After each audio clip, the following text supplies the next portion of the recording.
Hello everyone, इस video में हम शुरू करने जा रहे हैं क्लास 9 पियर्सन आईटी फाउंडेशन से रियल नंबर्स। तो सीधे शुरू करते हैं। रियल नंबर्स क्या होता है आप जानते होंगे। मैं अगर रियल नंबर्स की बात करूं तो इसमें दो नंबर्स इन्वॉल्व होंगे। रियल नंबर्स सिंबल हम आर दे देते हैं, वैसे सिंबल मैटर नहीं करता, आप कुछ और भी सिंबल दे सकते हैं। रियल नंबर्स होता है कलेक्शन ऑफ या the set of rational numbers and irrational numbers. क्या क्या होता है बोलिए। The collection of rational numbers, जिसको हम क्यू सिंबल देते हैं। क्यू स्टैंड्स फॉर कोशिएंट, क्योंकि जब भी रेशियो होगा इंटीजर और इंटीजर का तो एक रिजल्ट आएगा जिसको हम कोशिएंट कहते हैं। उसके बाद होता है इरेशनल नंबर, ठीक है। इरेशनल नंबर्स को हम क्यू डैश प्राइम कुछ इसका नाम है, ठीक है। That is the collection of rational numbers and irrational numbers are real numbers. Okay, the collection of rational numbers and irrational numbers is real numbers. क्योंकि collection singular इस्तेमाल कर रहे हैं, whatever है ना। मतलब rational numbers और irrational numbers को अगर साथ में हम लें तो उसको हम बोलेंगे real numbers। कौन सा numbers? फिर real के साथ अगर imaginary मिलाएंगे तो वो complex होगा, उसको हम डिस्कस नहीं कर रहे हैं। rational number का definition अगर आप जाने हैं क्या होता है आप जानते होंगे। the number which can be written in the form of क्या p by q where p and q are integers। समझ रहे हैं आप। ऐसा नंबर जिसको हम p और q के रेशियो में लिख सकें, लेकिन p और q क्या हों, इंटीजर्स हों, और q का वैल्यू क्या नहीं हो, ज़ीरो नहीं हो, ठीक है। इसी डेफिनेशन में अगर हम क्या कर दें, ये जो विच कैन बी रिटन है तो कैन बी के प्लेस में अगर हम क्या लिख दें, जहाँ पे कैन बी है यहाँ पे क्या लिख दें, can not be.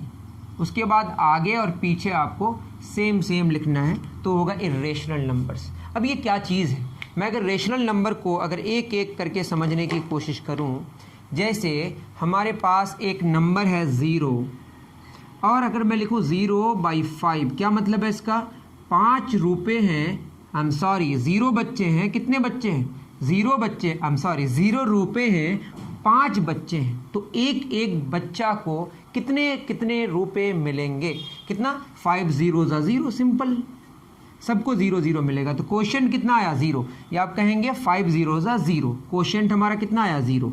That is 0 को हम 0/5 लिख सकते हैं। दैट इज 0/5 रिजल्ट क्या देता है, 0। That is 0 can be written in the form of 0/5 where 0 and 5 are integers and 5 is not equal to 0। बस मतलब इस डेफिनेशन में जो उतर गया उस डेफिनेशन को अगर सपोर्ट कर रहा है तो उसको बोलेंगे रेशनल नंबर। बात समझ आ रही है। दैट इज 0 एक रेशनल नंबर है। क्यों, रीजन ये है कि इसको हम 0/5 के फॉर्म में लिखें जहाँ पे 0 और 5 इंटीजर्स है, 5 का वैल्यू 0 नहीं है, ठीक है। मैं अगर लिखूँ कि 5/0 क्या होता है, इसको भी समझ जाइए। इसका मतलब 5 रुपये हैं, बच्चे कितने हैं, 0। इसको अगर डिवाइड करने की कोशिश करूं तो 0 का डिविल में 5 कभी भी नहीं आएगा। या आप ऐसे भी सोचें 5 रुपये 0 बच्चे हैं तो बांट नहीं सकते, तो इसको बोलते हैं नॉट डिफाइंड। क्या बोलते हैं इसको, नॉट डिफाइंड। तो आपको जब भी क्वेश्चन में पूछे कि 0 नीचे क्यों नहीं होता है तो आपका आंसर देना है कि इसका जो रिजल्ट होगा वो डिफाइंड नहीं होगा। इसीलिए इंटीजर और इंटीजर का रेशियो तो होगा बट नीचे जो होगा दैट इज डिनोमिनेटर का वैल्यू 0 नहीं हो सकता है, होने से नॉट डिफाइंड हो जाएगा। बट 0 एक रेशनल नंबर है। क्यों, क्योंकि 0 को हम 0/5 लिख सकते हैं। उसी तरीके से 1 को हम क्या लिख सकते हैं, 5/5, 5 रुपये हैं, 5 बच्चे हैं। 2 को क्या लिख सकते हैं, 10/5, समझ रहे हैं ना। दैट इज इंटीजर का रेशियो है जहाँ पे नीचे का वैल्यू 0 नहीं है। That is 0 1 2 these are rational numbers. Okay, 1 2 3 जो इतने सारे नंबर्स होंगे these are counting numbers, these are counting. और काउंटिंग नंबर्स को कहते हैं हम लोग नेचुरल नंबर्स। दैट इज जितने सारे नेचुरल नंबर्स हैं उसको हम ऐसे लिख सकते हैं। 1 को 5/5, 2 को 10/5, 3 को 1 को और सिंपल में कर दें 1/1, 2 को 2/1 3 को, 3/1 4 को, 4/1 5 को, 5/1, दैट इज जितने सारे नेचुरल नंबर्स हैं, all natural numbers can be written in the form of p by q where p and q are integers and q is not equal to 0, that is all natural numbers are rational numbers. okay, all natural numbers are rational numbers. तो आप note down कर लें, all natural numbers are rational numbers. और zero एक ऐसा number है जो कि पॉजिटिव भी नेगेटिव नहीं है, जीरो को अगर हम इंक्लूड करते हैं नेचुरल नंबर्स में उसको होल नंबर्स कहते हैं, और जीरो भी चूंकि होल नंबर है, आई एम सॉरी, जीरो भी एक रेशनल नंबर है, होल तो है ही, 0 1 2 3 ये जितने सारे नंबर, जीरो मतलब natural numbers including zero is called whole numbers, मतलब collection of natural numbers including zero is whole number. ठीक है, the collection of whole numbers. Whole numbers के कलेक्शन में कौन कौन आता है? जीरो आता है और नेचुरल नंबर्स आता है, और जीरो और नेचुरल नंबर्स सारे के सारे ये प्रूफ हो गए कि सारे के सारे रेशनल नंबर हैं. That is all whole numbers are rational numbers. सारे नेचुरल नंबर्स तो होल नंबर्स रेशनल नंबर्स हैं ही, सारे नेचुरल नंबर्स रेशनल नंबर्स हैं ही, जीरो भी रेशनल प्रूफ हो गया है, इसलिए सारे होल नंबर्स क्या हैं? रेशनल हैं. ठीक, तो 0 1 2 3 4 5 ये जितने सारे आगे नंबर्स आ रहे हैं सारे के सारे रेशनल नंबर्स प्रूफ हो गए. और अगर यहाँ पे मैं लिखूँ -1 तो क्या हो जाएगा? -5/5. दैट इज, इसको भी देखिए, -1 की अगर बात करें, ऊपर इंटीजर नीचे इंटीजर, ये -1 ही तो आएगा, और नीचे का वैल्यू जीरो नहीं है, दैट इज ये भी रेशनल नंबर के कंडीशन को फॉलो कर रहा है. -2 ऐसा हो जाएगा. दैट इज जितने सारे नेगेटिव इंटीजर्स हैं इनको भी हम p/q के फॉर्म में लिख पाए, जहाँ पे p और q इंटीजर्स है, q का वैल्यू जीरो नहीं है. दैट इज जितने सारे नेगेटिव इंटीजर्स हैं वो भी रेशनल नंबर्स हैं. तो इससे हमने ये प्रूव कर दिया all integers are rational numbers, all integers are rational numbers. तो एक बात दिमाग में बैठा लीजिए, जितने सारे इंटीजर्स हैं वो हमारे क्या हैं? इंटीजर्स स्टैंड्स फॉर, इंटीजर्स के लिए क्या सिंबल इस्तेमाल करें? जेड. क्या इस्तेमाल करें? जेड स्टैंड्स फॉर ज़हलैन. नहीं जानते जान लीजिए, ज़हलैन किसके लिए इस्तेमाल होगा? इंटीजर्स के लिए. किसके लिए? और जितने सारे इंटीजर्स हैं वो रेशनल नंबर्स हैं, ये प्रूफ हो गए, क्योंकि जीरो को हम इंटीजर रेशनल नंबर प्रूफ कर दिए, 1 को प्रूफ कर दिए, 2 को प्रूफ कर दिया, -1 को प्रूफ कर दिया, -2 को प्रूफ कर दिए. That is all integers are rational numbers. इसमें कोई शक की बात नहीं है. लेकिन अगर मैं लिखूँ 7/2 कितना आएगा? 3.5. मतलब डिवाइड करेंगे तो रिजल्ट यही आएगा. तो ये हमारा कोई इंटीजर नहीं आया. दैट इज 3.5 को हम 7/2 लिख सकते हैं, या आप यूँ समझें 3.5 को हम 35/10 लिख सकते हैं, और ये रिजल्ट 7/2 ही आएगा. That is 3.5 can be written in the form of 7/2 और 7 and 2 are integers and 2 is not equal to 0. That is rational number के डेफिनेशन को सेटिस्फाई कर रहा है. दैट इज ये जो हमारा टर्मिनेटिंग डेसिमल है ये रेशनल नंबर है. कौन सा डेसिमल? Terminating decimal. तो इंटीजर्स भी हो गया और टर्मिनेटिंग डेसिमल भी हो गया. That is all terminating decimals can be written in the form of p/q where p and q are integers and q is not equal to 0. That is सारे के सारे टर्मिनेटिंग डेसिमल्स और integers rational numbers हैं. सारे के सारे terminating decimals और integers rational number है. अब कौन बचा? मैं अगर लिखूँ 7/3, क्या लिखूँ? 7/3. ध्यान से देखिए, ये क्या होगा? 3 2 6, 1 बचेगा, 3 1 3, 3 2 6 है ना, क्या होगा? 1 पॉइंट देखिए 0, 3 3 9, 1 फिर ये 10 आते रहेगा. आप जानते हैं 2.3 बार, मतलब ये क्या होगा? 3 रिपीट करेगा. 3 क्या करेगा? रिपीट करेगा. और भी एग्जांपल्स ले सकते हैं, इसमें एक ही डिजिट रिपीट कर रहा है तो उसका पीरियड क्या हो गया? 3, और पेरियोडिसिटी क्या हो गया? 1. सिर्फ एक ही डिजिट रिपीट कर रहा है. हो सकता है 2 डिजिट्स रिपीट करे, कभी 3 डिजिट्स रिपीट करे, बट मैं आपको सिर्फ इतना दिखाना चाह रहा हूँ कि जो ये रिपीटिंग डेसिमल, इसको बोलते हैं नॉन टर्मिनेटिंग रिपीटिंग डेसिमल. क्या बोलते हैं इसको?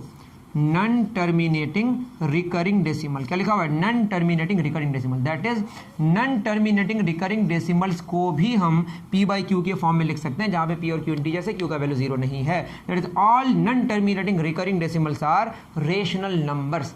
All non terminating recurring decimals are rational numbers. That is rational number में क्या क्या आ गया? एक तो इंटीजर आ गया साफ साफ, जैसे मैं लिखूँ 10/2 5 आ गया. या अगर इंटीजर नहीं आए, जो हमारा क्वोशिएंट है, अगर वो इंटीजर नहीं आए तो पॉसिबल है कि वो टर्मिनेट कर जाए. और अगर डेसिमल पॉइंट आ गया और टर्मिनेट नहीं किया तो ज़रूरी है क्या करेगा? रिपीट करेगा. क्या करेगा? तो 3 किस्म के रेशनल नंबर्स हमारे पास पॉसिबल है. क्या क्या?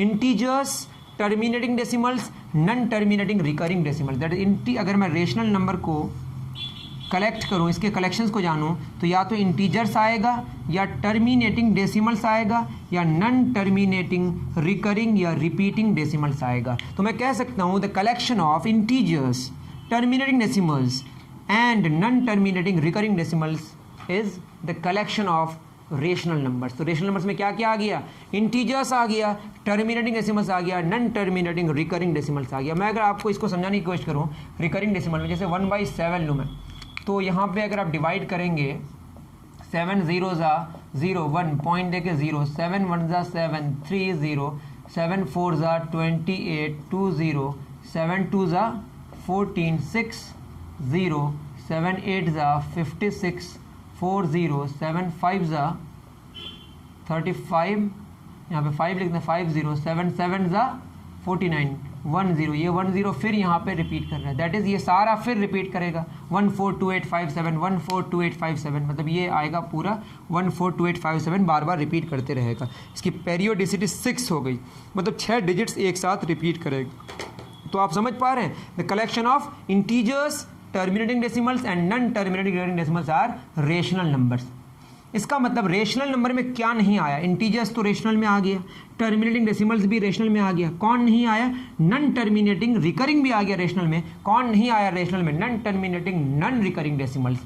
तो बेसिकली इरेशनल नंबर्स में जो आएगा वो होगा non terminating non recurring decimals are irrational numbers. ये एक ऐसे नंबर्स होते हैं जिसको किसी भी तरीके से पी बाई क्यू के फॉर्म में नहीं लिख सकते हैं, जहाँ पे पी और क्यू इंटीजर्स और क्यू का वैल्यू 0 के बराबर नहीं हो। इसमें कौन कौन आता है आप एग्जाम्पल में अगर जानेंगे तो स्क्वायर रूट ऑफ 2, जितने सारे सर्ड्स हैं जो कि इरेशनल है, सर्ड्स होना चाहिए, क्या होना चाहिए, मतलब आप समझ जाएंगे। जैसे स्क्वायर रूट ऑफ 9, ये 3 आ जाएगा, और 3 कैसा नंबर है, रेशनल नंबर है। तो रेशनल परफेक्ट स्क्वायर्स के स्क्वायर रूट क्या होंगे, rational number, non perfect squares के स्क्वायर रूट इरेशनल नंबर होंगे, ठीक है। उसी तरह से 9 का स्क्वायर रूट क्या 3 आ जाएगा, बट अगर मैं क्यूब रूट लूँ, क्या लूँ, तो ये फिर क्या होगा, इरेशनल नंबर, ये समझेंगे बाद में आप, ठीक है। पाई इरेशनल नंबर है, ई इरेशनल नंबर है, और भी नंबर्स हैं, ठीक है। ऐसे भी लिख सकता हूँ 1.12 122 122, इस तरीके से, इस पैटर्न से अगर आगे बढ़े तो कभी भी 1 2 1 2 आ गया फिर रिपीट नहीं करेगा आगे, तो कुछ डिजिट्स रिपीट करना चाहिए, जो कि कर नहीं रहा है ऐसे पैटर्न में। तो या तो आप ऐसा लिखें या ऐसा लिखें, या कुछ ऐसे नंबर्स हैं, ये ऐसे नंबर्स हैं जिसको किसी भी हाल में पी बटे क्यू के फॉर्म में तो लिख सकते हैं, बट पी और क्यू के फॉर्म में के रेशियो में लिखें, जैसे पाई है, पाई को हम लिख सकते हैं पाई बाई 1, लेकिन ये इरेशनल ही है। क्यों, चूंकि हमें इरेशनल का मतलब ये है कि ऊपर भी इंटीजर हो, नीचे भी इंटीजर हो, नीचे का वैल्यू 0 ना हो, इस फॉर्म में अगर लिख सकें तब वो रेशनल होगा, अदरवाइज इरेशनल होगा। ओके, इतनी सारी बातें आप नोट करें।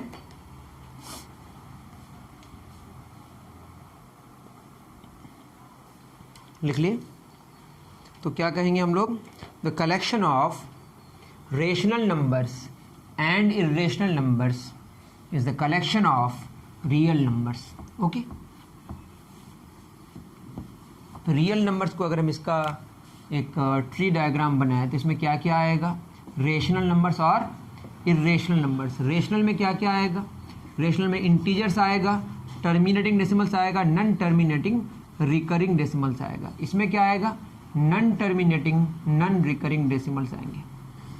ये तो अलग हो गया। इंटीजर्स में अगर बात करें तो इसमें निगेटिव, इंटीजर्स में अलग मैं कर दे रहा हूँ। इंटीजर्स में क्या क्या होगा बोलिए, इस इंटीजर्स में आएगा 0, neither positive non negative, negative integers और पॉजिटिव इंटीजर्स। पॉजिटिव इंटीजर्स ही क्या होते हैं, हमारे काउंटिंग नंबर्स या नेचुरल नंबर्स। ओके, तो इंटीजर्स में अगर हम 0 और नेचुरल नंबर ले लें तो इधर होगा हमारा कौन सा नंबर, होल नंबर्स, कौन सा नंबर्स, और इधर क्या बचेगा हमारा, नेगेटिव इंटीजर्स। होल नंबर्स में अगर इसको 2 टुकड़ों में बांटें, एक होगा 0 और एक होगा हमारा नेचुरल नंबर्स, ठीक है। तो रियल नंबर्स में रेशनल और इरेशनल आया, इरेशनल में non terminating non recurring decimals आया, रेशनल में नॉन टर्मिनेटिंग रिकरिंग डेसिमल्स आया, टर्मिनेटिंग डेसिमल्स आया और इंटीजर्स आया। इंटीजर्स में नेगेटिव इंटीजर्स आया, होल नंबर्स आया, होल नंबर्स में 0 और नेचुरल नंबर्स आया। तो हम कहेंगे all rational numbers are real numbers, लेकिन all real numbers are not rational, क्योंकि हमारे पास इरेशनल भी है। All irrational numbers are real numbers, all real numbers are not irrational. उसी तरीके से all integers are rational numbers, but all integers are rational numbers, all integers are real numbers, but all real numbers are not integers। ये आप खुद समझ रहे होंगे, है ना। ऑल नीचे वाला जार, ऊपर वाला, जितने सारे नेचुरल नंबर है, होल नंबर है, इंटीजर्स है, रेशनल और रियल भी हैं, बट सारे रियल क्या नेचुरल है, 0 छूट जाएगा, नेगेटिव इंटीजर छूट जाएगी, ये सारे छूट जाएंगे, ठीक। इसको अगर हम ऐसे बनाएं कि हमने एक रियल नंबर का वेन डायग्राम, रियल नंबर है, ठीक है। इसके अंदर रियल नंबर के हमारे पास क्या आया, उसके अंदर आया रेशनल, क्या आया, और रियल से रेशनल जो हमारे पास हट गया तो जो बचा ये जगह हमारा इरेशनल का, ठीक है। रियल से रेशनल हटा दिया, क्या बचा, इरेशनल। अब अगर रेशनल से इंटीजर्स हम अंदर ले लें इंटीजर्स अंदर ले लें, तो इंटीजर्स रेशनल से इंटीजर्स हटा दीजिए तो बचेगा टर्मिनेटिंग डेसिमल्स और बचेगा नॉन टर्मिनेटिंग रिकरिंग डेसिमल्स। अगर इंटीजर्स के अंदर जाएं तो क्या होगा, होल नंबर्स। कौन होगा, होल नंबर्स। छोटा बन गया थोड़ा, तो इंटीजर्स से अगर आप होल नंबर्स हटा दें तो यहाँ क्या बचेगा, नेगेटिव इंटीजर्स। अब होल नंबर्स के अंदर क्या आएगा, इसमें आएगा हमारे नेचुरल नंबर्स, और होल नंबर से अगर नेचुरल नंबर हटा दें तो क्या बचेगा, 0। नेचुरल में क्या है, 1 2 3 डैश, ठीक है। दैट इज नेचुरल नंबर्स में अगर 0 इंक्लूड किए तो होल नंबर्स आए, होल नंबर्स में नेगेटिव इंटीजर्स इंक्लूड किए तो इंटीजर्स आए, इंटीजर्स में टर्मिनेटिंग डेसिमल्स और non terminating recurring decimals include किए तो रेशनल आए, और रेशनल में इरेशनल इंक्लूड किए तो रियल आए, और रियल में इमेजिनरी इंक्लूड करेंगे तो कॉम्प्लेक्स आ जाएगा, जो कि आपको अभी नहीं जानना है। ओके, तो इतनी सारी बातें आप नोट डाउन करें। तो all natural numbers are whole numbers but all whole numbers are not natural numbers. इसी तरीके से सारा आप स्टेटमेंट लिख सकते हैं। ऑल अंदर वालाज आर बाहर वालाज बट ऑल बाहर वालाज आर नॉट अंदर वालाज। या दूसरा आप स्टेटमेंट ऐसे लिख सकते हैं, every natural number is whole number but every whole number is not natural. क्यों, चूंकि सारे होल अगर नेचुरल हो जाते हैं उसके लिए 0 भी नेचुरल होना पड़ता है, बट 0 नेचुरल नहीं है, लेकिन सारे नेचुरल क्या है, होल है। आप देख सकते हैं करके, ठीक है। तो ये सारी बातें हो गई, ये थोड़ी बेसिक्स थी, मैंने डिस्कस कर दिया। अब उसके बाद क्या बात होगी कि ये जो हमारे नंबर्स हैं इसको नंबर लाइन में शो करना है। किसमें शो करना है, नंबर लाइन में रिप्रेजेंट करना है। तो बहुत ही सिंपल, मैं अगर यहाँ पे 0 लूँ, एक लाइन है, लाइन का मतलब कोई एंड पॉइंट नहीं है, 0। मैं अगर इससे थोड़ा सा आगे जाऊँ, मान लो 1 है, तो इतने ही आगे जाके क्या होगा, 2 होगा, इतने ही आगे जाके क्या होगा, 3 होगा, और ये आगे जा रहा है, और पीछे क्या होगा हमारा, -1। इधर हम +1 +2 लेते हैं, उधर -1 नेगेटिव लेते हैं, लेकिन अक्सर ऐसा लेते हैं, ठीक है, और ये चलते रहेगा। अगर आप आगे देखें यहाँ से 1 2 3 दीज आर काउंटिंग नंबर्स या पॉजिटिव इंटीजर्स या नेचुरल नंबर्स, तो नेचुरल नंबर्स को हम लाइन में तो रिप्रेजेंट कर लिए ना, that is natural numbers can be represented on number line. उसके साथ 0 भी आ गया, that is whole numbers can be represented on number line. इसका नेगेटिव इंटीजर्स भी आ गया, दैट इज सारे इंटीजर्स को हम नंबर लाइन में क्या कर सकते हैं, रिप्रेजेंट कर सकते हैं। अब आते हैं 0 और 1 के बीच बहुत सारे नंबर से, मान इसको जूम कर दे रहे हैं, इसको क्या कर रहे हैं, जूम कर ले रहे हैं, ठीक। यहाँ पे हमने 0 ले लिया और यहाँ पे बोले थोड़ा बड़ा कर दिया, ठीक है। और मैंने लिखा 0 को 0/6, 1 को क्या लिखा हमने 1/6/6 होगा ना, 0 से 1 ही आएगा। 0/6 के बाद क्या आएगा बोलिए, 1/6, उसके बाद क्या आएगा 2/6, उसके बाद क्या आएगा 3/6, फिर क्या आएगा 4/6, फिर क्या आएगा 5/6। अब देखिए 1/6 की अगर बात है, 0 तो इंटीजर है, 1 भी इंटीजर है, 1/6 का क्या होगा, 6 0 ज़ा 0, 1 पॉइंट देके 0, 6 1 ज़ा 6, 4 0, 6 6 ज़ा 36, क्या होगा 4 0, 6 6 ज़ा 36, 4 0 आते रहेगा, 0.166666। तो ये हमारा क्या हो गया, नॉन टर्मिनेटिंग रिकरिंग डेसिमल। तो इससे ये बात समझ आ गई कि नॉन टर्मिनेटिंग रिकरिंग डेसिमल को हम नंबर लाइन में रिप्रेजेंट कर सकते हैं। लेकिन 3/6 में हम बात करें तो 3/6 कितना हो जाएगा, 1/2, ये क्या आएगा हमारा 0.5। और एक ऐसा डेसिमल है terminating decimal, that is integers को तो हम नंबर लाइन में रिप्रेजेंट कर सकते ही हैं, और साथ में टर्मिनेटिंग डेसिमल्स को भी और नॉन टर्मिनेटिंग रिकरिंग डेसिमल्स को भी हम क्या कर सकते हैं, नंबर लाइन में रिप्रेजेंट कर सकते हैं। इससे पता चला all rational numbers can be represented on the number line. Okay, आपने मेरी बात समझे, उम्मीद कर रहा हूँ कि आप समझ रहे हैं, ठीक है। समझ रहे हैं तो आप दोस्तों को भी शेयर कर दें कि यहाँ पे पियर्सन की पढ़ाई बहुत तगड़ा चल रही है, ओके, जिससे आपके दोस्त को भी फ़ायदा हो जाएगा।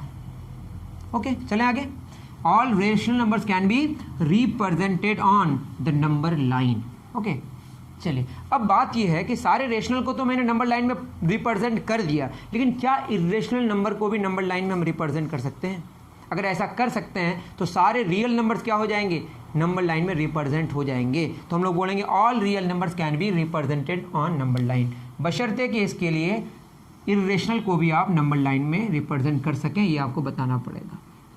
तो स्क्वायर रूट ऑफ 2 एक इरेशनल है, अगर आप नहीं जानते तो अभी आप मान लें कि स्क्वायर रूट ऑफ 2 एक इरेशनल नंबर है। इसको किसी भी हाल में p/q के फॉर्म में लिख नहीं सकते, जहाँ पे p और q इंटीजर्स हो, q का वैल्यू 0 के बराबर है। वैसे लिख सकते हैं √2/1, बट ये रेशनल तो रेशियो है, बट रेशनल नहीं है। ओके, तो मैं अगर बात करूं स्क्वायर रूट ऑफ 1 कितना होगा, स्क्वायर रूट 2 कितना होगा, स्क्वायर रूट ऑफ 3 कितना होगा, स्क्वायर रूट ऑफ 4 कितना होगा, तो आप कहेंगे इसका वैल्यू 2 आएगा, इसका नहीं पता, इसका नहीं पता, इसका 1 होगा। तो स्क्वायर रूट ऑफ 1 क्यों पता है, क्योंकि 1 का स्क्वायर 1 होता है। स्क्वायर रूट ऑफ 4 क्यों पता है, क्योंकि 2 का स्क्वायर 4 होता है। Square root 2 square root of 3 नहीं पता है, क्योंकि ये परफेक्ट स्क्वायर्स नहीं है जिसका हम स्क्वायर रूट निकालने की कोशिश कर रहे हैं। लेकिन आंसर तो 1 और 2 के बीच में आएगा ना, किस किस के बीच में आएगा, 1 और 2 के बीच में। मान लेते हैं ये 1 है और ये 2 है। तो इसमें करते क्या है, ये हमारा कुछ वैल्यू, कुछ इसका लेंथ होगा, इस लेंथ को हमने 1 यूनिट माना, कितना माना, और इतना ही का हमने नॉर्मल यहाँ पे ड्रॉ कर लिया, सिंपल। ये हमारा ए है और ये पॉइंट ए मान लेते हैं और ये पॉइंट बी मान लेते हैं, इसको सी मान लेते हैं और यहाँ इसको मिला देंगे। तो हमारे पास ए सी कितना हो जाएगा, एक स्क्वायर प्लस एक स्क्वायर का root, Pythagorean theorem, 1 square 1 1 square 1 क्या हो जाएगा, square root 2। That is A C का जो लेंथ है वो √2 यूनिट हो जाएगा। कितना हो जाएगा, √2 यूनिट। जो भी वैल्यू, √2 आपको नहीं पता उसका वैल्यू क्या है, बट 1 और 2 के बीच में कुछ वैल्यू है, लेकिन उसका लेंथ तो हमको मिल गया ना, कितना मिला, √2 यूनिट। तो फिजिकली एक लेंथ है ये। हम इसी लेंथ का इस्तेमाल करके और ए को सेंटर मान के, ए को हमने क्या माना, सेंटर ऑफ सर्कल, और ए सी को रेडियस ऑफ सर्कल मान के हमने क्या ड्रॉ किया, एक आर्क ड्रॉ किया। आप चाहें तो समझ जाइए कि ये बेसिकली एक सर्कल है, लेकिन हमको इतना ही चाहिए, और रेडियस किसी सर्कल का या सर्कल के पार्ट का बराबर होता है। अगर ए सी √2 है, ये सी, इसको हम डी मान लेते हैं, तो आप खुद सोचिए जितना ए सी होगा उतना ए डी होगा, क्योंकि ये रेडियस है। और कितना आ गया, ये स्क्वायर रूट ऑफ 2, कितना आ गया, square root of 2। That is जो हमारा ये जो ए डी है ये आ गया √2 यूनिट। अब बताइए, ये 0 है तो ये 1 है, तो ये 0 है तो ये क्या होगा, √2, क्योंकि ये 1 यूनिट है तब तो ये 1 है, क्योंकि 0 से ही बात शुरू हो रही है। दैट इज डी हमारा जो रिप्रेजेंट कर रहा है वो क्या, √2 रिप्रेजेंट कर रहा है। और √2 एक इरेशनल नंबर है, दैट इज इरेशनल नंबर को भी हमने नंबर लाइन में रिप्रेजेंट कर दिया। और हर एक पॉइंट यूनिक रियल नंबर होता है, मतलब जो इरेशनल नंबर है वो रियल नंबर है ना, और रेशनल तो ऑलरेडी रिप्रेजेंट हो चुका था। दैट इज रेशनल को भी रिप्रेजेंट कर दिया और इरेशनल नंबर को भी रिप्रेजेंट कर दिया। दैट इज सारे के सारे रियल नंबर को हमने नंबर लाइन में यूनिकली रिप्रेजेंट कर दिया। मतलब हर एक पॉइंट नंबर लाइन का यूनिक रियल नंबर को रिप्रेजेंट करता है, आइदर रेशनल और इरेशनल। ओके, तो ये आप नोट डाउन कर लें। All real numbers can be represented on number line. अब चाहें तो एक और बात आप कर सकते हैं, अलग से भी कर सकते हैं। यहाँ पे हमने एक नॉर्मल और ड्रॉ किया और ये 1 यूनिट है, इसको ऐसे मिला देंगे तो ये कितना हो जाएगा, ये हो गया हमारा √2 का स्क्वायर प्लस 1 स्क्वायर का रूट, ये हो जाएगा 2 + 1 का square root, square root of 3। उसी तरह से मिला देंगे तो ये क्या होगा, √3। इतना आप समझ सकते हैं, ठीक है। ये आपके लिए वर्क है, मैं छोड़ दिया कि स्क्वायर रूट ऑफ 3 को भी आप नंबर लाइन, उसके बाद स्क्वायर रूट ऑफ 4 तो 2 आ जाएगा, √3 का स्क्वायर 3 1, समझ रहे हैं ना। तो वो हम आगे कभी डिस्कस कर लेंगे, ठीक है। तो ये सारी बातें थी कि नंबर लाइन में हम सारे रियल नंबर्स को रिप्रेजेंट कर सकते, इसके अलावा और कोई नंबर को इस लाइन में हम रिप्रेजेंट नहीं करें। मतलब हर एक पॉइंट बस रियल नंबर के लिए यूनिक है, इसके अलावा जो भी नंबर होंगे वो इमेजिनरी नंबर्स होंगे, उसके लिए अलग लाइन बनेगा। और इमेजिनरी लाइन अलग होगा, रियल लाइन अलग होगा, दोनों से एक प्लेन बनेगा जिसको हम कॉम्प्लेक्स प्लेन कहते हैं। नेक्स्ट वीडियो में हम प्रॉपर्टीज ऑफ रियल नंबर्स और laws of indices for real numbers को डिस्कस करेंगे। और आपको इस वीडियो में जो भी नहीं समझ आए तो प्लीज़ कमेंट करें, आपके कमेंट का इंतज़ार रहेगा। तब मैं इस तरीके से और अपने आप को इम्प्रूव करने की कोशिश करूंगा कि बच्चों को कहाँ इशू होता है। और एक इंपॉर्टेंट बात कि डिस्क्रिप्शन आप ज़रूर चेक करें, ये जो हमारे वीडियोज़ हैं, ये जो हमारा यूट्यूब चैनल है आपके कंट्रीब्यूशन से ग्रो करता है। तो आप अगर फाइनेंशियली बहुत अच्छे हैं तो आप ज़रूर कंट्रीब्यूट करें, और कंट्रीब्यूट तभी करें जब आप चीज़ें समझ पा रहे हैं। और आप समझ पाने के बाद ऐसा नहीं है कि आपको कंट्रीब्यूट करने है, अगर आप फाइनेंशियली ओके नहीं है तो प्लीज़ कंट्रीब्यूट ना करें, और आप फाइनेंशियली ओके हैं और समझ रहे हैं तो प्लीज़ कंट्रीब्यूट करें। ओके, इतनी सारी बातें मेरी आप समझ पा रहे हैं। उम्मीद करता हूं कि जितनी सारी बातें हमने की वो आप पूरा क्लियर हुआ होगा। मिलते हैं फिर नेक्स्ट वीडियो में। Thank you very much.